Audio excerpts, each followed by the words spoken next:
आऊज़ु बिल्लाहि मिनश शैतानिर रजीम बिस्मिल्लाहिर रहमानिर रहीम रब्बि इश्रह ली सदरी व यस्सिर ली अमरी वहलुल उक़दतम मिन लिसानी यफ़क़हू क़ौली रब्बि ज़िदनी इल्मा अल्लाहुम्मा अरिनल हक़्क़ हक़्क़न वरज़ुक़ना इत्तिबाअह व अरिनल बातिला बातिलन वरज़ुक़ना इज्तिनाबा आमीन या रब्बल आलमीन। अल्लाहुम्मा तहिर क़ुलूबना मिनन निफ़ाक़ व अअमालना मिनर रिया व अलसिनतना मिनल कज़िब व अयुनना मिनल ख़ियाना फ़इन्नका तअलमु ख़ाइनतल अयुनि व मा तुख़फ़ी सुदूर आमीन या रब्बल आलमीन। बच्चे, हमारा ये जो टॉपिक जो आज हम शुरू करने वाले हैं, इस टॉपिक का मेन पर्पस क्या है? सबसे पहले मैं इसका ऑब्जेक्टिव लिखता हूँ आपके सामने।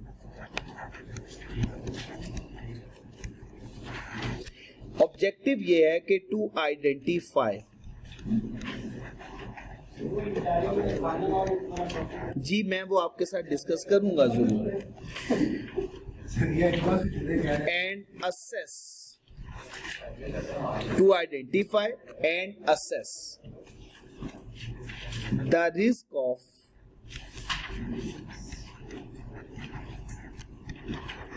material misstatement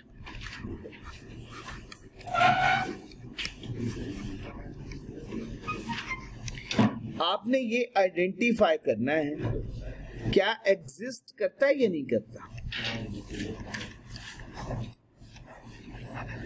और दूसरे नंबर पे असेस करना है सिग्निफिकेंट है या नहीं है।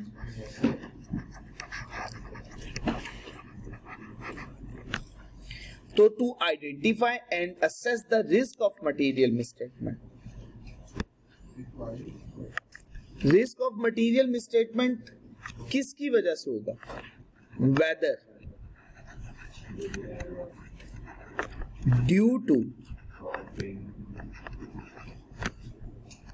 एरर और फ्रॉड, या तो ये एरर की वजह से होगा या फ्रॉड की वजह से। एरर हम कहते हैं अनइंटेंशनल,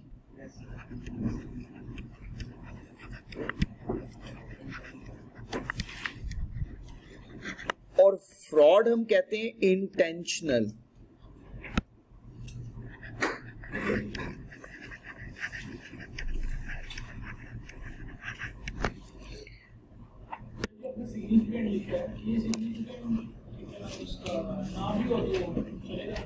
क्या मतलब? देखो, मैंने यहाँ पे ये बात बोली है कि असेसमेंट करनी है मैंने ये नहीं बोला कि आप असेसमेंट करते हुए कोई अमाउंट देखेंगे, ठीक हो गया ना? वो तो हम बातें बाद में करेंगे जब मटेरियलिटी को पढ़ेंगे कि सिग्निफिकेंस बाय नेचर होती है एक, और एक सिग्निफिकेंस होती है बाय साइज। तो बाय साइज किसे कहेंगे, बाय नेचर किसे कहेंगे, वो बातें तो हमारी बात है। लेकिन हम यहाँ पे ये कह रहे हैं कि ना सिर्फ आइडेंटिफाई करना बल्कि असेस भी करना। असेस में कैटेगरी डिफाइन करनी है, ये मटेरियल है, सिग्निफिकेंट है या नहीं। वो सिग्निफिकेंट का फैसला कैसे करना, वो तो आज हमने कंक्लूड किया भी नहीं, वो हम अगली आने वाली क्लासेस में करेंगे कि अगर हम एरर के बारे में बोलेंगे तो कैसे बोलेंगे, फ्रॉड के बारे में बोलेंगे तो कैसे बोलेंगे, ये बाकी कोई रिलेशनशिप और भी आ जाए तो उसके बारे में हम कैसे फैसला करेंगे। तो आइडेंटिफाई करना और असेस करना है रिस्क ऑफ मटेरियल मिसस्टेटमेंट को कि क्या आया ये एरर की वजह से है या फ्रॉड की वजह से, और ये होगा both at the financial statement level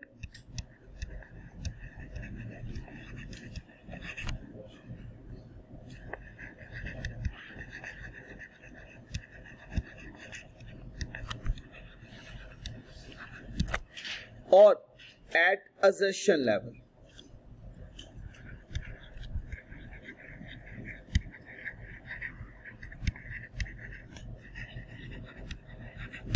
अच्छा बच्चे, अगर हम बात करें ना फाइनेंशियल स्टेटमेंट लेवल की, तो हम इसे कहते हैं ये परवेसिव है।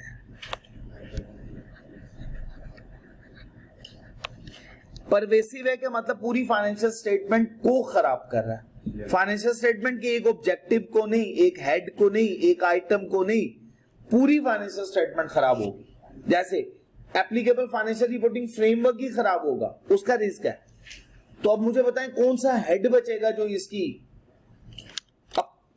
वर्सटिलिटी से निकलेगा, क्योंकि आपने एप्लीकेबल फाइनेंशियल रिपोर्टिंग फ्रेमवर्क ही गलत चुन लिया, अब पूरी फाइनेंशियल स्टेटमेंट खराब होगी। तो ये कौन सा रिस्क हुआ? Financial statement level risk.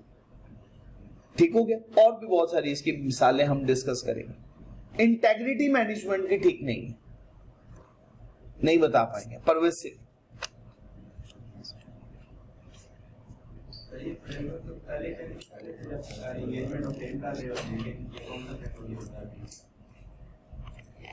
जी बिल्कुल, फ्रेमवर्क के बारे में हम ये एग्जांपल मैंने जो डिस्कस किया, जैसे हम agreeing the terms of audit engagement है, हमने एंगेजमेंट एक्सेप्ट ही नहीं करनी जब तक के फाइनेंशियल रिपोर्टिंग फ्रेमवर्क एक्सेप्टेबल ना हो। लेकिन आपको शायद याद होगा हमने कहा था अनलेस रिक्वायर्ड बाय लॉ और रेगुलेशन। लॉ ने कह दिया, धक्का दे के कुंडी लगा दी, उसने कहा फाइनेंशियल स्टेटमेंट का ऑडिट करो, लॉ की तरफ से मजबूरी बन गई, तो भाई असेसमेंट करते हुए हम देखेंगे तो सही ये चीजें सही हो गया ना। तो ये तो एक एग्जांपल है ना, ताकि आपको बात समझाई जा सके कि रिस्क ऑफ मटेरियल मिसस्टेटमेंट पूरी फाइनेंशियल स्टेटमेंट को कैसे खराब कर सकता है। अब वो एंगेजमेंट टाइम के एक्सेप्टेंस के टाइम पे भी आप इसी वजह से चेक कर रहे होते हैं कि भाई मैं नहीं करूंगा एक्सेप्ट, क्यों? वो कहेगा क्यों नहीं कर रहे हो, कर लो, हम तुम्हें कह रहे हैं हमारी फाइनेंशियल स्टेटमेंट खराब होंगी, हम तुम्हें कह रहे हैं एक्सेप्ट कर लो जी। हम उन्हें कहेंगे भाई हमने एक्सेप्ट नहीं करना, चाहे तुम्हारी फाइनेंशियल स्टेटमेंट खराब हो रही है, क्यों एक्सेप्ट नहीं करना? क्योंकि इससे पूरी फाइनेंशियल स्टेटमेंट खराब होगी, ये नहीं हम एक्सेप्ट कर सकते इस सिचुएशन के।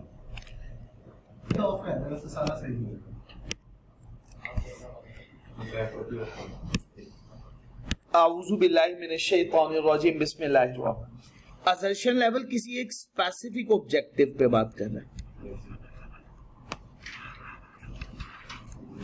कोई एक स्पेसिफिक ऑब्जेक्टिव खराब होगा,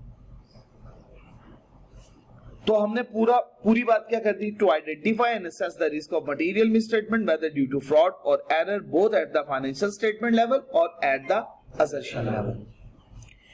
ये काम करने के लिए, ये जो हमने अभी बोला है, हमें इस काम को करने के लिए जो प्रोसीजर परफॉर्म करना पड़ेगा उसको हम कहते हैं रिस्क असेसमेंट प्रोसीजर। ये काम करने के लिए हमें जो प्रोसीजर परफॉर्म करना है उस प्रोसीजर का नाम क्या होगा? Risk assessment procedure.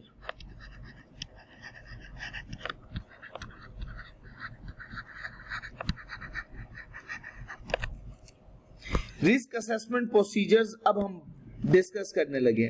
Risk assessment procedures होते हैं 3 तरह से। पहला, first one, inquiry.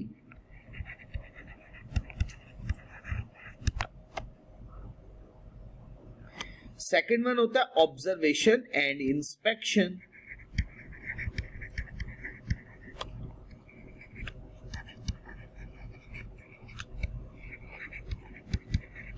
Third one and the last one होता है एनालिटिकल प्रोसीजर्स।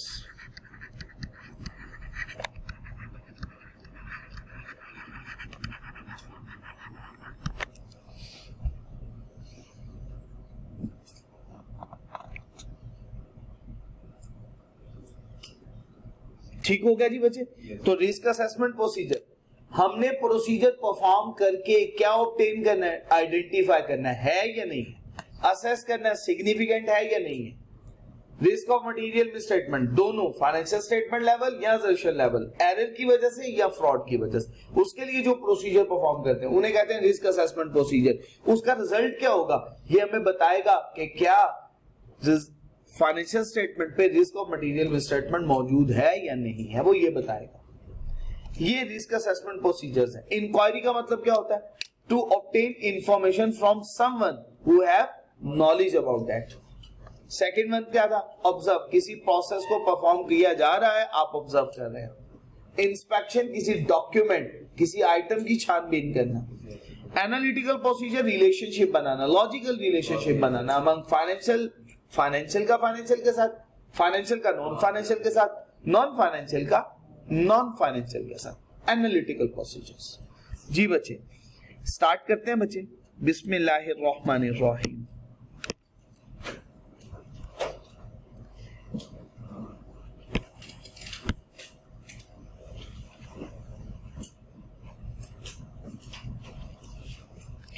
ऑडिटर परफॉर्म करेगा risk assessment procedure to provide a basis for.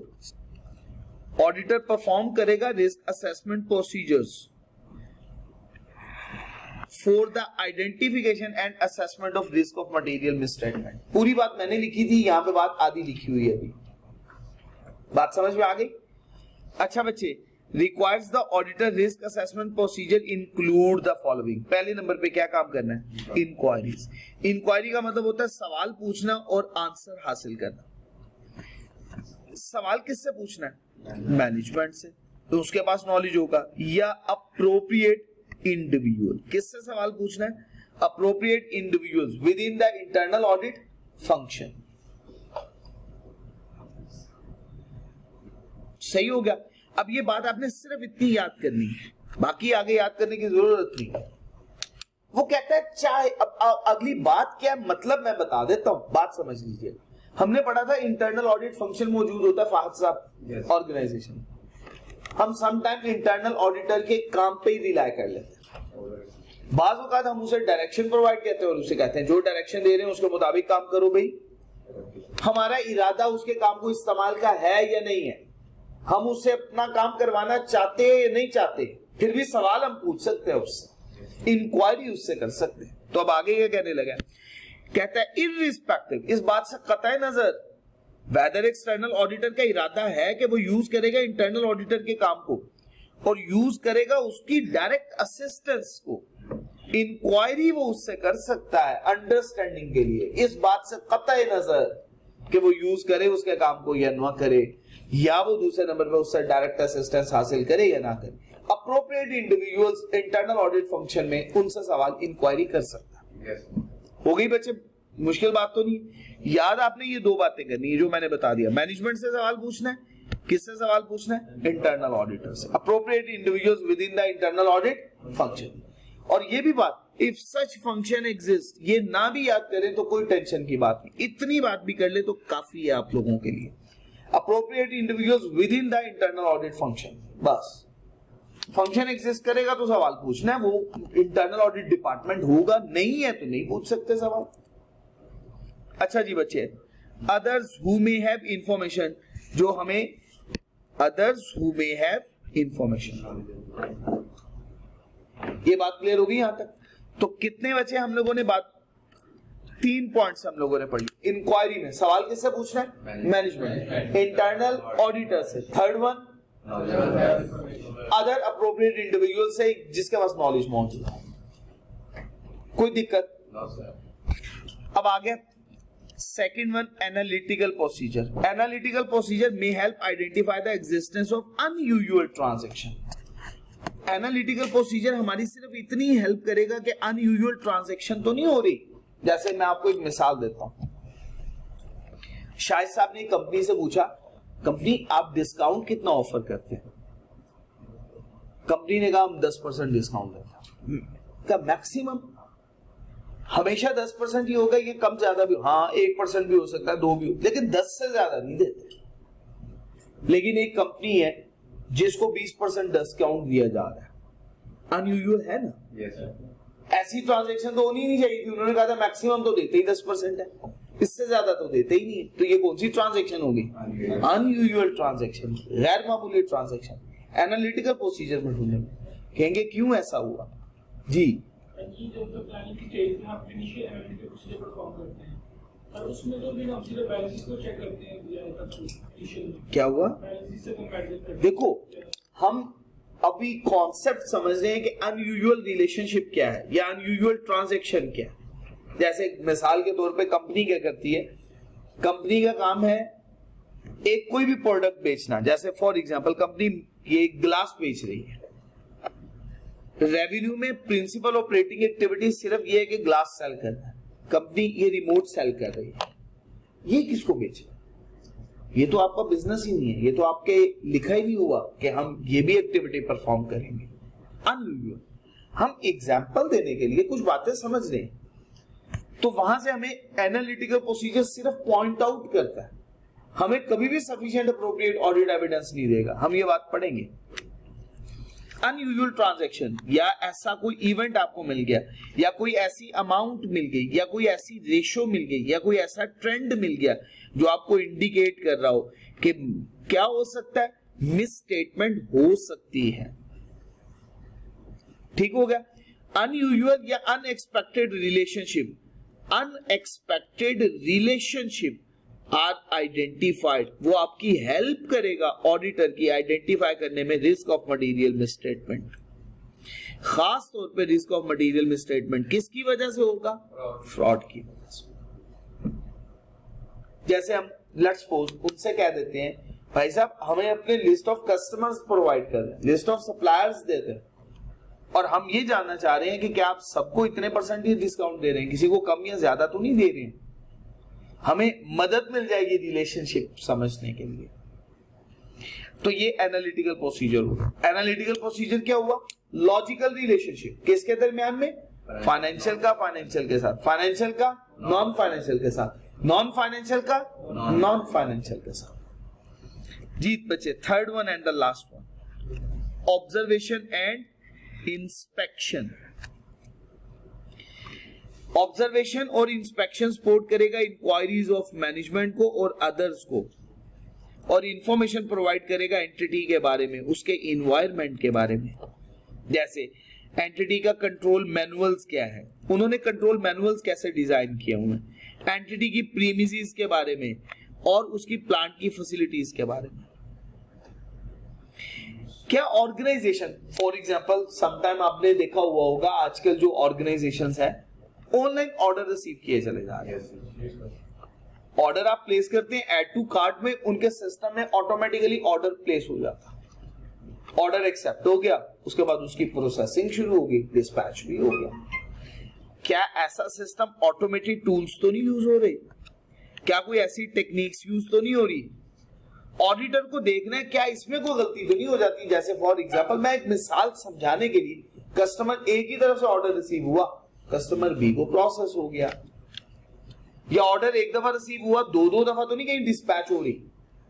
उसके लिए ऑर्गेनाइजेशन ने क्या कंट्रोल प्लेस किए हुए हैं? Risk assessment procedures.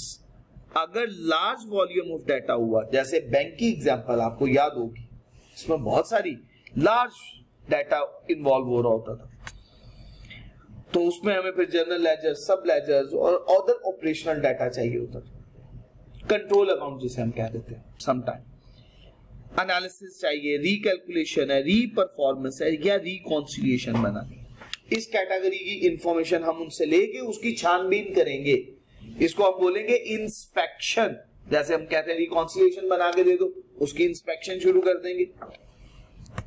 हम उन्हें कहेंगे कि भाई आप इसकी एनालिसिस करके दे दो, उसकी छानबीन शुरू कर देंगे। तो ये तीन प्रोसीजर हमने परफॉर्म करने हैं, inquiry, observation, analytical procedure. Observation के साथ इंस्पेक्शन भी हो गया। तो अभी तक हमने ये बात पढ़ी, to identify and assess the risk of material misstatement both at the financial statement level और एट द असर्शन लेवल। उसके लिए हमें प्रोसीजर परफॉर्म करने, वो प्रोसीजर परफॉर्म करने हैं किस लिए? ताकि क्या जान सके, रिस्क असेसमेंट को जान सके। और उसके लिए या तो हमें इंक्वायरी करनी है, ऑब्जर्वेशन एंड इंस्पेक्शन, और सबसे लास्ट पे एनालिटिकल प्रोसीजर परफॉर्म करना है। जी बच्चे, ये यहां तक कोई कंफ्यूजन? फाइनेंशियल का नॉन फाइनेंशियल के साथ मैंने एग्जांपल दी थी कि नंबर ऑफ एम्प्लॉइज का सैलरी के एक्सपेंस के साथ रिलेशनशिप आ गया, लाइट पॉइंट्स का बिजली के बिल के साथ रिलेशनशिप आ गया। जो पॉइंट्स हैं अब वो ये है, तो ये मेंशन करते हैं। उसके हर एक की एग्जांपल मैं देके आपको समझाऊंगा जब चैप्टर नंबर 7 में जाऊंगा इंशाल्लाह। फाइनेंशियल का फाइनेंशियल के साथ रिलेशनशिप कैसे बनता है, फाइनेंशियल का नॉन के साथ कैसे, नॉन का नॉन के साथ कैसे, ठीक है। वो पूरे ट्रेंड की एग्जांपल्स कोट करूंगा, क्योंकि यहाँ पे भी बड़ा शॉर्ट सा टॉपिक, वहां पे कंप्लीट टॉपिक ही यही होगा, एनालिटिकल प्रोसीजर। ठीक हो गया उमर भाई? अच्छा जी बच्चे, अभी तक हमने ये बात पढ़ी, अब सवाल समझना है। फहद साहब, हमने सवाल क्या पढ़ा? पहले नंबर पे ऑब्जेक्टिव क्या है, फिर हमने कहा कि प्रोसीजर परफॉर्म करें, और प्रोसीजर कितनी तरह के हो सकते हैं? 3। अब हमारा अगला सवाल ये है, भाई साहब आपने ये प्रोसीजर तो परफॉर्म करने हैं, अभी तो हमने एग्जांपल पढ़ी है इस प्रोसीजर में कि हम ये काम कर सकते हैं, ये काम कर सकते हैं। हमने ढूंढना किन चीजों को है, हमने अंडरस्टैंड किस चीज को करना है। प्रोसीजर तो ये परफॉर्म किए, लेकिन प्रोसीजर किसकी अंडरस्टैंडिंग के लिए करने, किस पे परफॉर्म करने हैं प्रोसीजर, ताकि हमें रिस्क के बारे में पता चल सके। अब हम ये सवाल पढ़ने वाले, ये बड़ा इंपॉर्टेंट सवाल है, बच्चों को यही नहीं पता चलता सवाल क्या पूछा जा रहा है। ये अब आया सवाल ये वाला, हमने अंडरस्टैंड करना है एंटिटी को, उसके इन्वायरमेंट को।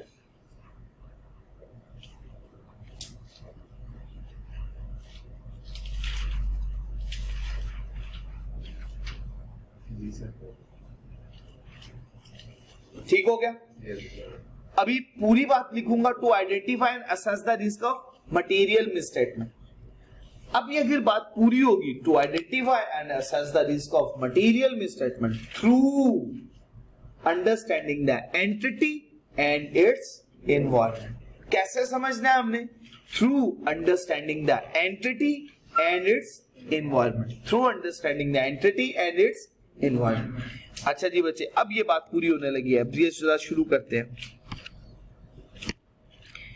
To identify and assess the risk of material misstatement whether due to fraud or error. अब ये बात आ गई नहीं? Through understanding the entity and its environment. हमने अंडरस्टैंड करना है एंटिटी को, ऑर्गेनाइजेशन को और उसके इन्वायरमेंट को। ना सिर्फ उसको, इस रिस्क को मिटिगेट करने के लिए जो उन्होंने कंट्रोल्स इंप्लीमेंट किए हुए हैं उनको भी अब हमने समझना है।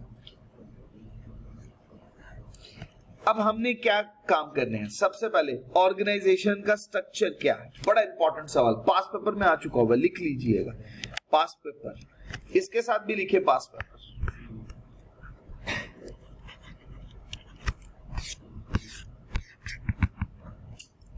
ऑर्गेनाइजेशन का स्ट्रक्चर क्या है, जिसे हम ऑर्गेनोग्राम कहते हैं, ऑर्गेनाइजेशन की हायरार्की बोलते हैं वर्ड। ऑनरशिप और गवर्नेंस कैसे होगी उसकी, बिजनेस का मॉडल क्या है उनका, वो बिजनेस मॉडल किस तरह से इंफॉर्मेशन टेक्नोलॉजी के साथ इंटीग्रेट हुआ है कि बिजनेस के ऑब्जेक्टिव को पूरा करने के लिए इंफॉर्मेशन टेक्नोलॉजी का इस्तेमाल कैसे हो रहा है। जैसे आजकल लोगों को पता है कि लोगों के पास पैसे मौजूद नहीं है, वो अपने पास पैसे रखना पसंद नहीं करते, वो कार्ड से परचेज करना वो ज्यादा अपने आप को कंफर्टेबल महसूस करते हैं।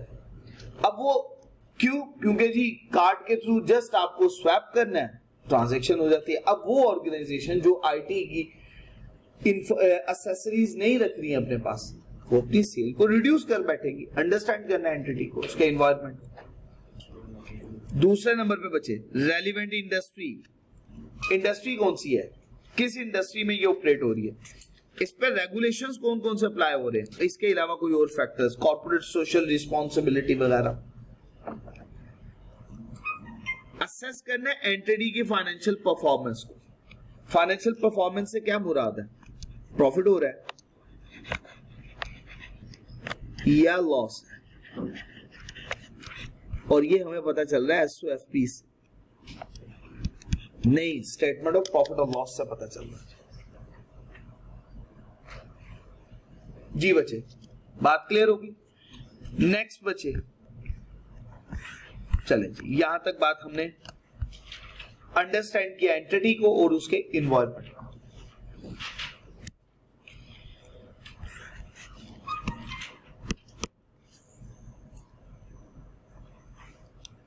कुछ इमरजेंसी हो सकती है।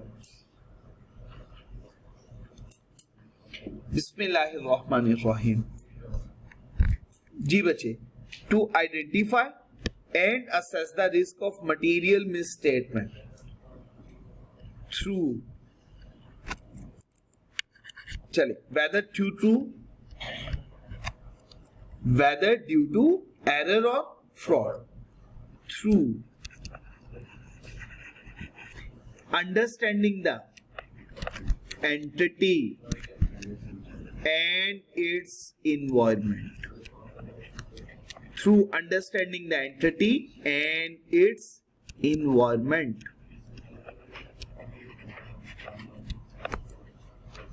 क्लियर हो गया जी बच्चे? तो to identify and assess the risk of material misstatement whether due to fraud और error through understanding the entity and its environment, both at the financial statement level and at the assertion level.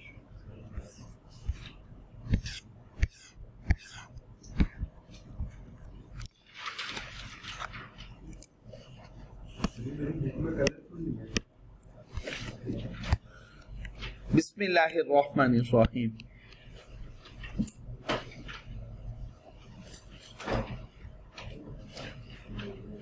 अच्छा देखो, ये बड़ी simple सी बात है। Applicable financial reporting framework हम already discuss कर चुके हूँ। एंटिटी की अकाउंटिंग पॉलिसीज और रीजंस, अगर कोई चेंज आ जाए तो वो रीजन बतानी है कि क्यों चेंज आया है, आपने क्यों चेंज किया। अच्छा, अभी इनहेरेंट रिस्क फैक्टर को हम इग्नोर कर रहे हैं। बिजनेस रिस्क की डेफिनेशन पढ़ते हैं हम आज। बिजनेस रिस्क ऑडिट रिस्क को समझने के लिए इंतहाई अहम है। कल हम इंशाल्लाह कोशिश करेंगे इस पे एक सवाल हल करें कि कुछ एक सिनेरियो होगा जिसमें से हमें वो कहेगा कि भाई बिजनेस रिस्क बताओ गिवन सिचुएशन के अंदर कौन कौन सा हो सकता है। हमने ढूंढ के बताना है बिजनेस रिस्क कौन कौन सा हो सकता है। बिजनेस रिस्क है, खतरा है, खौफ है, डर है, रिजल्ट ऑफ सिग्निफिकेंट कंडीशंस, कुछ ऐसे हालातों वाकयात हो सकते हैं, इवेंट्स हो सकते हैं, या कुछ ऐसे सर्कमस्टांसेस पैदा हो सकते हैं, या कुछ ऐसे एक्शंस या इनएक्शंस हो सकते हैं जो एंटिटी की एबिलिटी को अफेक्ट कर डालें कि वो अपना ऑब्जेक्टिव ही ना पूरा कर सके। तो क्या हुआ, हर वो एक्शंस जो adversely affect the entity's ability to achieve its objective, कि एंटिटी को उसका ऑब्जेक्टिव ही हल ना करने दे, उसका अचीव ही ना करने दे ऑब्जेक्टिव, और एंटिटी ने अपना ऑब्जेक्टिव अचीव करने के लिए जो स्ट्रेटजी बनाई हुई है वो स्ट्रेटजी बनाने ना दे, और अगर स्ट्रेटजी बन गई है स्ट्रेटजी को अप्लाई ना होने दे। वो तमाम वो सिचुएशन, सर्कमस्टांसेस, कंडीशंस, एक्शंस, उन्हें हम क्या बोलते हैं, बिजनेस रिस्क। क्लियर हो गया जी बच्चे? Business risk can also occur as a result of setting inappropriate objectives. अगर आप समटाइम अपना बिजनेस का ही इनअप्रोप्रिएट ऑब्जेक्टिव सेट कर लें तो कैसे पॉसिबल है कि आप वो इनअप्रोप्रिएट ऑब्जेक्टिव अचीव कर पाए, स्ट्रेटजीज बना पाए उन ऑब्जेक्टिव्स को अचीव करने के लिए जो कि इनअप्रोप्रिएट है, और इसी तरह से गोल्स जो कि इनअप्रोप्रिएट है, या इनअप्रोप्रिएट ऑब्जेक्टिव, इनअप्रोप्रिएट स्ट्रेटजीज या इनअप्रोप्रिएट गोल्स। ये भी बिजनेस रिस्क है कि आपने एक क्या बना लिया, इनअप्रोप्रिएट ऑब्जेक्टिव बना लिया, अपना इनअप्रोप्रिएट स्ट्रेटजी बना ली, या अपनी इनअप्रोप्रिएट गोल डिफाइन कर लिया जो कि अचीव नहीं हो पाएगा। बिस्मिल्लाहिर्रहमानिर्रहीम।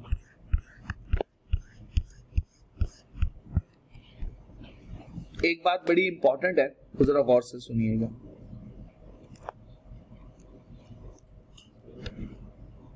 कंट्रोल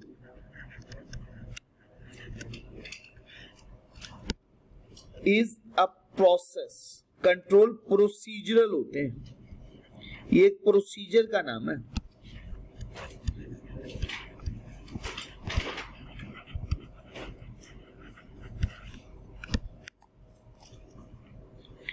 Designed, implemented,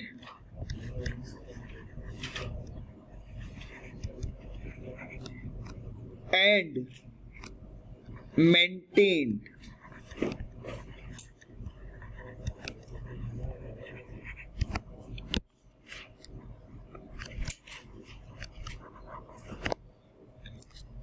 अच्छा, अब कंट्रोल का डिजाइन बनाता कौन है? हाँ, याद रखिएगा, दोस्त चार्ज विद गवर्नेंस बनाते हैं। फिर उसके बाद कंट्रोल को इंप्लीमेंट कौन करेगा? मैनेजमेंट करेंगे। और कंट्रोल को एग्जीक्यूट किसने करना होता है? मैनेजमेंट ने। ये तो मैनेजमेंट ही काम करती है, एग्जीक्यूशन का काम लोअर एम्प्लॉयज करेंगे, लेकिन अगर मेंटेन करना पड़ा तो मैनेजमेंट करेंगे। तो हम यहां पे लिख देते हैं एम्प्लॉइज, लेकिन एम्प्लॉइज ज्यादातर जो काम करेंगे वो क्या करेंगे, एग्जीक्यूशन। प्रैक्टिकल लाइफ में इसको इस्तेमाल करेंगे, उसकी एग्जीक्यूशन करेंगे। कंट्रोल्स तो बेसिकली उन पे लगाएंगे। तो क्या वर्ड बोला, कंट्रोल एक प्रोसेस है जिसको design, implemented and maintain by those charge with governance, management and other personnel in the organisation. जी रूहान साहब। Board of directors, board of directors के लिए वर्ड बोला जाता है those charge with governance standard के अंदर। ठीक हो गया जी। Higher authority, higher management. तो कंट्रोल एक प्रोसेस है जिसको डिजाइन, इम्प्लीमेंटेड और मेंटेन करेंगे। कौन करेगा, by those charge with governance, management and other personnel. जी ये बातें हम डिस्कस करेंगे, ये हियरार्की पे डिपेंड करता है। ऑर्गेनाइजेशन का साइज क्या है, किस कैडर को कहां पे आप डिफाइन करेंगे। मैं आपको मिसाल देता हूं। स्टैंडर्ड कहता है पहले शिकायत लेके जाओ दोस्त मैनेजमेंट के पास, वो ना माने दोस्त साथ गवर्नेंस। लेकिन कहता है भाई साहब एक ऐसी ऑर्गेनाइजेशन जिसका साइज ही बहुत छोटा सा है, उसमें मैनेजमेंट और दोस्त साथ विद गवर्नेंस में फर्क ही कोई नहीं है। फिर आप मैनेजमेंट के पास चलेंगे, बस बात खत्म हो गई।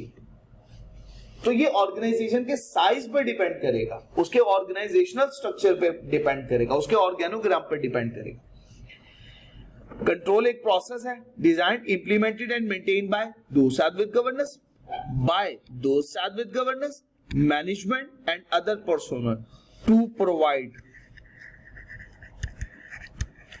Reasonable assurance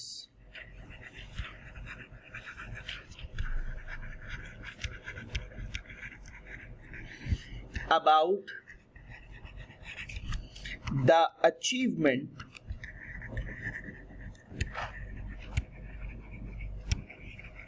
of the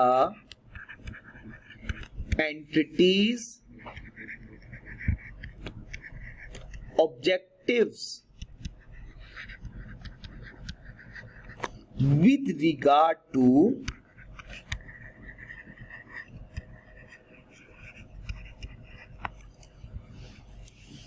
reliability of financial reporting,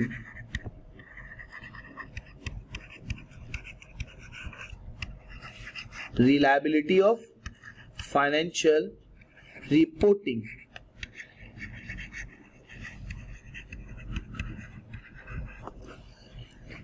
effectiveness and efficiency of operations, effectiveness and efficiency of operations,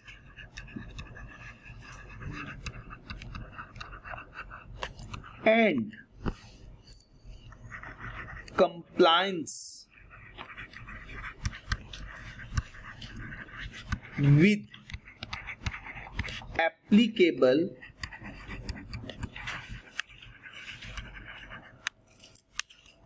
compliance with applicable laws। देखो एक ऑर्गेनाइजेशन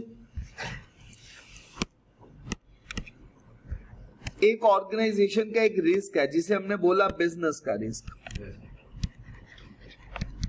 कुछ ऐसे एक्शंस हो सकते हैं, कुछ ऐसे सर्कमस्टांसेस पैदा हो सकते हैं कि वो अपना ऑब्जेक्टिव अचीव ना कर पाए। अपना ऑब्जेक्टिव अचीव करने के लिए स्ट्रैटेजी बना ना पाए, स्ट्रैटेजी बना ले वो अप्लाई ना कर पाए, या ये भी तो हो सकता है वो अपना ऑब्जेक्टिव इनअप्रोप्रिएट गोल सेलेक्ट कर ले या इनअप्रोप्रिएट ऑब्जेक्टिव्स बना ले। उन रिस्क को मिटिगेट करने के लिए कंट्रोल्स इंप्लीमेंट किए मैनेजमेंट ने, कैसा ना हो सके। अब बिजनेस में रिस्क तो तीन तरह के हैं। एक रिस्क होता है फाइनेंशियल रिस्क। बिजनेस करने के लिए फाइनेंस चाहिए, वो फाइनेंस अरेंज नहीं कर पाएंगे। उधार दे दिया किसी को, वो उधार कलेक्ट नहीं कर पाएंगे। बिजनेस को ऑपरेट करने के लिए आपको ऑपरेशंस करने, बिजनेस ऑपरेट नहीं हो पाएगा। मतलब आपको रॉ मटेरियल चाहिए गुड्स मैन्युफैक्चर करने के लिए, रॉ मटेरियल ही नहीं मिलेगा। कैसे पॉसिबल ऑपरेशंस अपने कंटिन्यू कर पाए। अच्छा, उसके बाद आ गया लास्ट पे लीगल। कुछ लीगल रिक्वायरमेंट्स हैं, उसकी कंप्लायंस करना जरूरी है। अगर लॉ की लीगल कंप्लायंस नहीं करेंगे तो आपका तो बिजनेस बंद हो सकता है, ये बिजनेस के रिस्क है। इसको हमने बोल दिया लीगल के लिए कंप्लायंस, ऑपरेशनल के लिए ओ, फाइनेंशियल के लिए एफ, तो बोल दिया CFO। अच्छा अब देखिए हमने यहां पे क्या वर्ड बोला है कि कंट्रोल किस लिए लगाए हैं, रिलायबिलिटी ऑफ फाइनेंशियल रिपोर्टिंग। ये बताएं किस रिस्क को खत्म कर रहा है, फाइनेंशियल रिस्क को खत्म कर रहा है ये हमारे।